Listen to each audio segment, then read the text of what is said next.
It is our distinct pleasure to introduce to you Coach Grace Keith, the first head coach of Lady Mocs basketball, and played right in this facility. I don't know, is there any deja vu here? Are there any flashbacks going on with you today? Well, there are a lot of good memories here, some good and some not so good. You know, it's good to be back.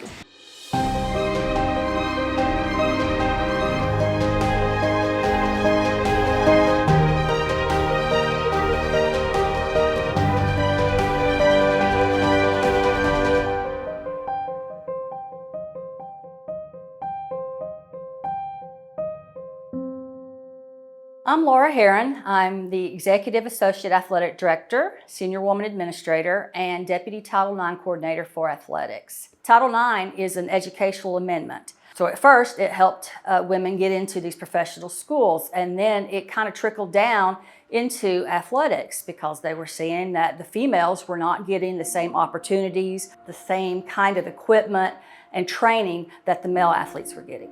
If you're receiving federal funds, like a lot of colleges and universities do, you have to be meeting these strides towards meeting Title IX, or you can get in a lot of trouble. But unfortunately, in the beginning, really across the country, it took the power of the federal government's threats to get that going.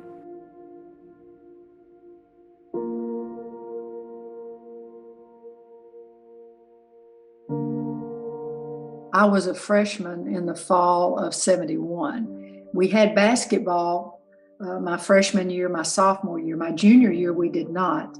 My senior year, Grace Keith was hired, and to my knowledge, that was the first conversation that UTC had had through athletics to a coach for women's basketball. Before, it was out of physical education, and there weren't full-time coaches. It was more people who taught at the university and then, or someone on the outside, but it was part-time positions and very few full-time positions.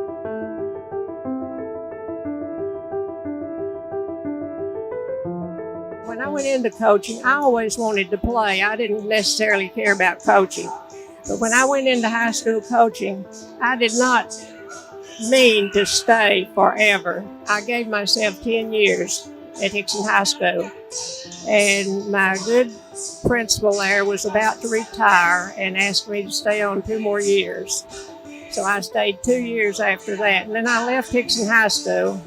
I was down here in '74. I didn't think I'd ever coach again. I had gone to the elementary school from high school. Right. And back then there was no security. If visitors could come in, go to the classrooms or whatever. And from my 6th grade classroom, I looked up at the door one day and there stood Harold Wilkes. So he approached me and I said yes. It was exciting, you know, even though I hadn't intended to coach again. It was exciting, and I made $265 a month. You were killing it. Sweetie. Hey, I'm Beverly Nairmore, and I had the honor and the privilege to play in 1974-75 season in the first women's basketball team that the university sponsored. Title IX had just kicked in, so it was a new era for us. The way I got here was I went to Hickson High School, junior high and high school. So Grace Keith was the coach there. We followed her continuously. They had good teams, but it was a lot of fun. We were excited, you know, of course we were a little bit scared of Grace in some ways, you know. We'd heard all these, especially me, I'd never played for her. Teresa played for her, but I hadn't played for her. You know, Grace was big on structure. She pushed us hard. She handed out pamphlets for us to, even if we didn't have a gym to practice in, we had to find our own place to practice, to run, you know, to lift weights, you know, where we could at various churches. Some, you know, the area schools had gyms, so we would go there and shoot some hoops, you know, and practice our free throws and just wherever we could. We had drills, she had plays. We had a lot of pick and roll, you know, type plays, but we had set plays, even with just the 8 people. But she had every minute of practice, you know, scheduled. We're doing this for this amount of time and this for this amount of time, to have us prepared for whomever we were going to play, which was a lot of, different teams than what I'd say the Lady Mocks, which we were calling the Mockettes, that they play now. In the beginning, we were AIAW, that was the organization, and then it ended up, as it is now for the NCAA. You got to remember that most of the players that came, we had been playing half court all our lives. So yeah, it was tough. We, like I said, we only played, 3-on-3. So when you reached in high school, when we reached the half court line, we just stopped running. Okay, so you had 3 people down here on offense and 3 people on defense. You were on the same team. You had your half court line. So your offense didn't go past that line and your defense didn't go past that line. And your opponent had the same thing, offense and defense. So you got 6 people here, 6 people here. They threw the ball in from the circle. That's where everything started, with a tip-off, of course. But after that, say the tip-off went down here and you scored, they threw it to a referee. He threw it to somebody in the center of the circle, an offensive person, and that started your play down here. And they scored. It went back to the center. They threw it in, and it went. Every time it started right back here at the top. That was it, So we weren't accustomed to, to running full courts. We weren't conditioned at all for that. It was a huge learning curve, just that part of it. 3-on-3, you could score some points. That was a lot of one-on-one, if you will. I mean, you could score some points some nights. So it was fun. It was fast. The whole 3-on-3 6-court thing, it's just something that people don't even realize even happened. I mean, when I tell people that now, they're just like, what are you talking about? They didn't understand that, we didn't have that opportunity. For most of us, we welcome the change. We wanted to run full court, and have that luxury of being just like the men, and, it was like almost like being a free spirit. We were finally allowed to do, to be just like the guys. There was only 8 people on the team, so we didn't even have enough to scrimmage full court. So, of course, at McClellan Gym, where we played, we often got kicked out of the gym because the men's basketball, even if we had a set practice time, if they came in, they got precedence over that. So, we would play in the auxiliary gym. So a couple of the wrestlers would run with us. Jim was the wrestling coach here. Right. And I appreciate Jim Morgan so much. He picked out some of his better wrestlers. They were practicing at the time I practiced. And he let me have his better wrestlers. By better, I mean they were not out to kill the girls. Right. And I recall Turner Jackson was one of the ones. And Turner, he's AD up in Bradley County. Right. Such a nice fella, and the guys were so good, and Jim was so good and accommodating, and so as a result of that, I could have a few full court practices. And even though they couldn't play basketball at all, they were willing to, so we could play 5-on-5. So it was hard, to adjust to all these, I guess, new beginnings of women's basketball, because we'd never done that. And all of us were close. I mean, you have to think, we were all from either like East Ridge, Red Bank, Hickson, Shell Creek. So we actually all knew each other to a certain degree because we all played against each other in high school. Beverly and Teresa and Diana Brock and Susan Allen and Karen Wilson, Patty Lane, they were all, Donna Callahan, they're all pretty much local, Sharon Widgeway, she come from Red Bank. I think Grace picked well.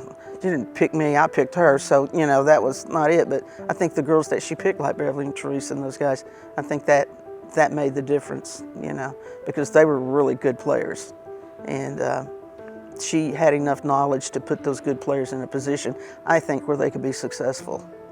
And I think she did a great job with it. So as a team, we were very connected, as friends, and and so we became more connected, especially riding in that small little van. You had to, the whole team in one van. Yeah, that was pretty amazing. I mean, sometimes I wondered if the band would even make it to Ohio, to Kentucky, or to, I mean, I'm telling you, this was probably the van that no one wanted. That's why we probably got that van. And I mean, it was, of course, it didn't ever break down. We never had a flat tire, thank goodness. Road trips were great with Grace. So we're all in the van, like 12 of us, I guess, in a van. And this is my story about Grace that I love. We go over to play MTSU in basketball, and it's cold and it's rainy, it's nasty outside. So we get back in the van and we're coming up to Mont Eagle on the other side of Mont Eagle. So we get about halfway up, and of course the fog of Mont Eagle comes down. We can't see 5 feet in front of us. So Grace is going about 15 miles an hour. She's rolling that window down, and all of a sudden she sticks her head out the window. And I'm sitting shotgun here, and I said, "What are you doing?" She says, "I'm trying to find the line over here." So she wouldn't go over, And I rolled my window down, and I said, "I'll get this line over here. We'll keep it between the lines." And we drove that way all the way to the top of the mountain and back down the half of it until we made it out of that fog. And she was wet and dripping. And you don't think about that, but she did a laundry that we did, for uniforms and everything like that. And I can tell you, I did my own scheduling. I had to prepare the van. I drove the van. I had to rush over to the business office in the afternoon to get a check, if we were traveling. You name it, I was it. We had uniforms at one point that were reversible. Yeah, that's right. They were gold on one side and blue on the other side.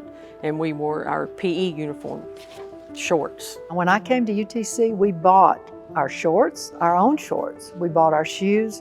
The only thing we were provided, it was better than a penny, I guess, the reversible jersey for practice. But we didn't have those, of course. We just wore t-shirts in practice and had maybe one of those loose pennies on. Yeah, we didn't really even have like a warm-up to wear, not in the beginning. We had the Mockettes jacket, but we didn't have, any, so we had to, I don't even know how we got them. We probably went somewhere and just all bought some kind of matching, the university didn't provide that. So from a financial aspect, we didn't, it took a long time, even, Grace, was recruiting people to try to get them in here, but, it took a long time financially to get the support. Title IX started in 1972, right? So I graduated in 74. And so, you didn't think about a lot of that right then because that's the way things had always been. Always been that way in high school. You had basketball and you had football, and that was all that you had, cheerleading. You didn't have softball back in those days. You didn't have track and stuff. So you didn't think a lot about it, but when you got to the collegiate level and you started looking at things like weight rooms, uniforms, meals. The basketball guys were always in the same place in the cafeteria eating their lunch. Well, we were coming and going because we didn't have lunch money. You might have got your books and that was okay. The way they traveled, the method of the vehicles and all that, just a lot different. So you're pretty sure that your coach was getting paid different also. You could just tell the money wasn't there. Should have been, and it got better. It got better as time went on. By my senior year, we had some really nice uniforms, warm-ups included, which we didn't always have. They started furnishing our shoes, things like that. It was slow in coming, for sure.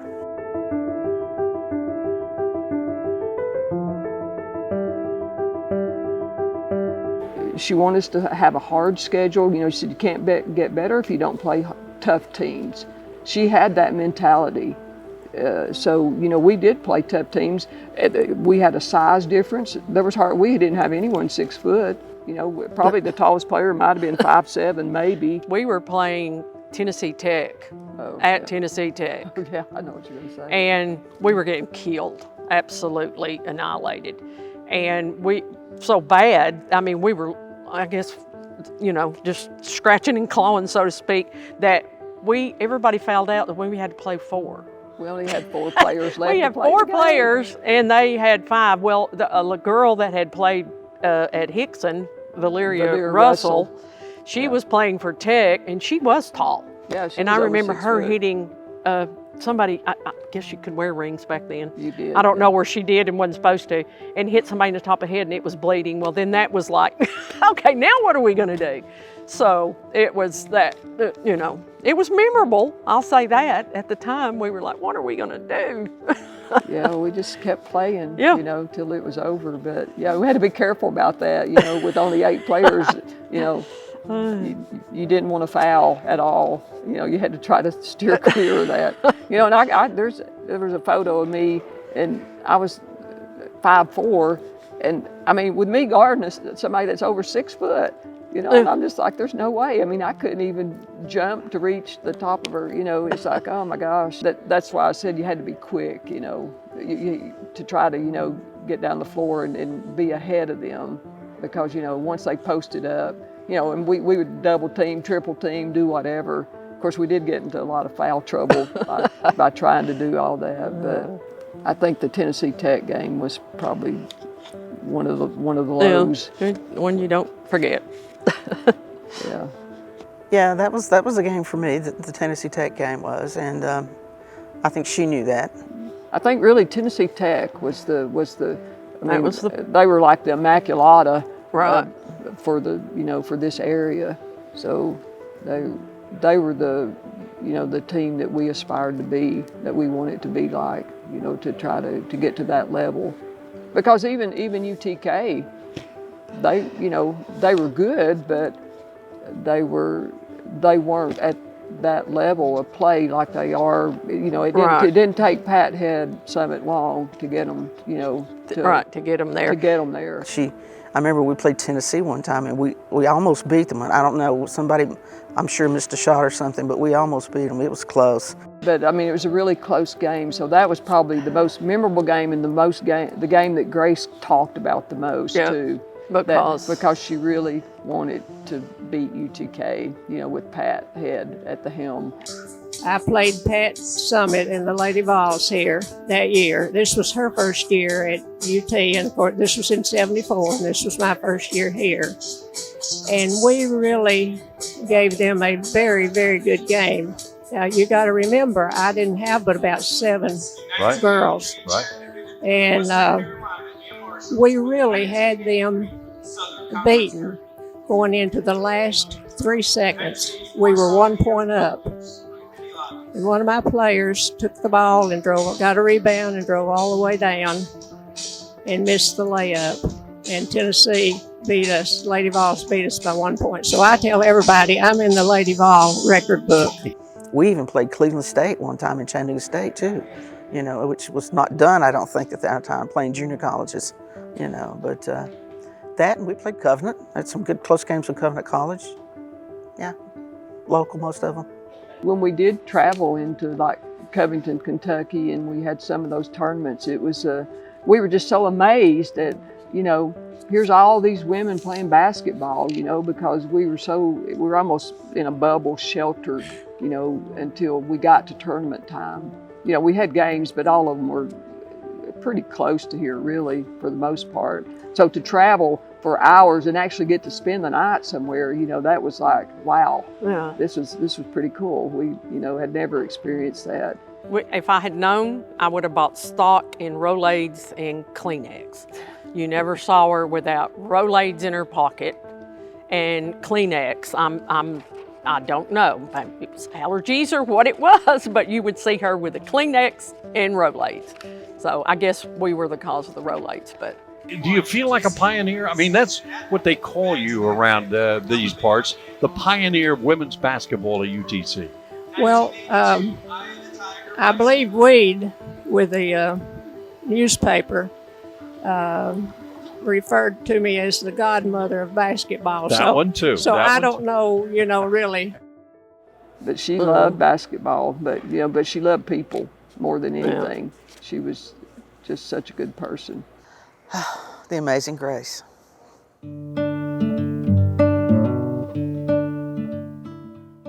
She's special.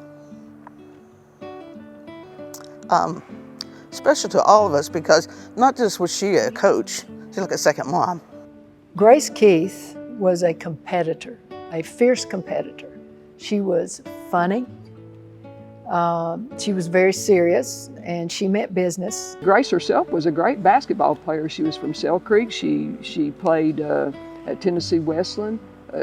Keith Hall was named after her. She was, you know, very good, very excellent basketball player.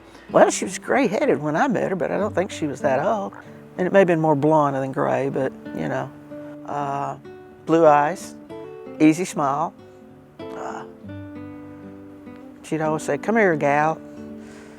Sit me down, talk to me, you know. "Come here, gal, come talk to me. You got time for your old coach?" "Yes, ma'am. Yes, ma'am." But she was so kind-hearted too. She was strict, but she always had this little twinkle in her eye, and you could, if she, said something to you, or you messed up, did something wrong, but she had a little, she'd almost wink at you a little bit, Grace was just, phenomenal at being a coach and also being your mother figure.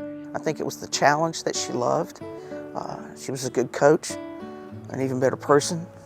She not only cared about basketball, but she cared about the individual. She cared about your class and your family, because she knew most of us, through that. She was just a huge fan of women's basketball, and someone that so many young student athletes through the years has learned so much from, not only in basketball, but learned on and off the court, and all very valuable lessons. She was just a wonderful person. And the best thing about Grace is it didn't stop when we left. We all went in different directions with careers, but she never forgot you. No, she called us her girls, her kids. The best part was, we had a lifelong friend, always.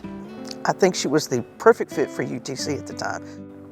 They didn't need a rookie, and they needed somebody with some experience. Well, she had that, and I think it's just a perfect fit for her. The first 2 years I played when she coached were the best 2 years at UTC for me. Absolutely, hands down. She was fun. She was tough. She wears that amazing grace well.